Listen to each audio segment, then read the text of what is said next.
महाराष्ट्राचा। नमस्कार, मी सुद्धा संध्याकाळमध्ये आपल्या सगळ्यांचं स्वागत। नांदेडमध्ये उपमुख्यमंत्री एकनाथ शिंदे यांच्या शिवसेना पक्षातील अंतर्गत वाद वाढत चाललाय।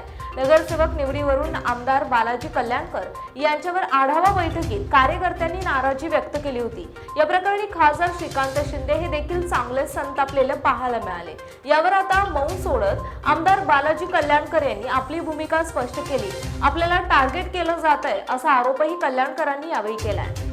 आपण हे विषय मुख्यमंत्री साहेबांकडे आणि उपमुख्यमंत्री साहेबांकडे हा विषय लवकरात लवकर त्यांना कशी मदत भेटल याची 100% मी याचा पाठपुरावा करेल आणि लवकरात लवकर आता जिल्हा अधिकाऱ्याला बी सांगितलेलं आहे आणि विषय कसं महापालिकेचे आयुक्त सुद्धा होते या बैठकीला, त्यांना सुद्धा सूचना जिल्हा अधिकाऱ्यांनी दिलेल्या आहेत। लवकरात लवकर हा विषय कसं मुख्यमंत्री सहायता निधी मदत भेटल याचा पाठपुरावा करून लवकरात लवकर मदत करू।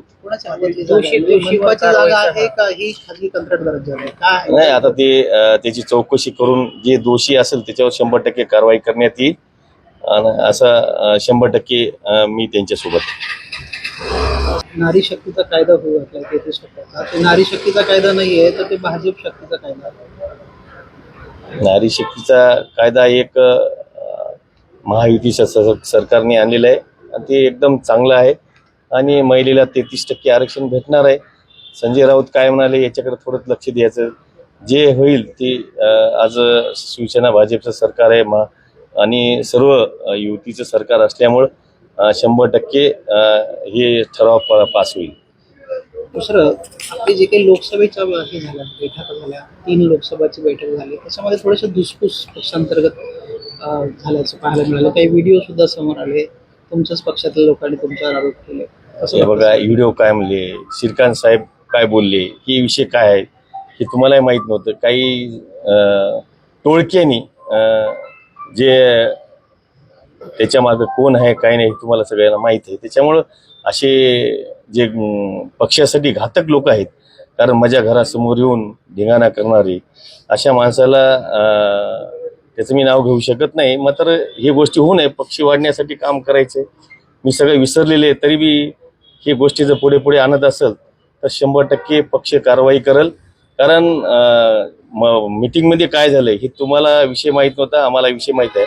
कारण साहजिकच आहे, जेव्हा आपल्याला नांदेडसाठी विकासाला निधी दिलेला आहे याचं आत्मचिंतन करा म्हणून सगळं सांगितलेलंच आहे। सगळे आमदार होते, मी एकटाच आमदार आहे काय म्हणून 4 आमदार होते, संतोष बांगर सुद्धा होता, मी सुद्धा होतो, आनंदराव होते। याचं म्हणजे आपले कसे येणाऱ्या काळामध्ये नगरसेवक वाढतील याचं आत्मचिंतन करा आणि याचं काय दुरुस्ती आहे ती करून घ्या असं सांगितलेलं आहे। तुम्ही माझा व्हिडिओ बघा, श्रीकांत साहेबाचा बघा, या काय पैसे देऊन काम करणारे लोक आहेत।